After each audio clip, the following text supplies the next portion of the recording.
உடம்படியோ 7 வாயிலடி பஞ்சாயக்காரரைவர் பட்டணமும் தான் 2 அஞ்சாமல் பேசுகிறாய் ஆக்கினைக்கு தான் பயந்து நெஞ்சார நில்லாமல் என் கண்ணம்மா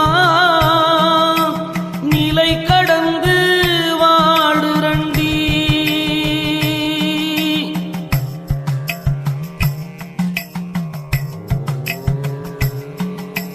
முத்துமுகப்படியோ முச்சந்தி வீதியிலே 10ஆம் இதழ் பரப்பி பஞ்சணையின் மேலிருத்தி அத்தை அடக்கி நிலை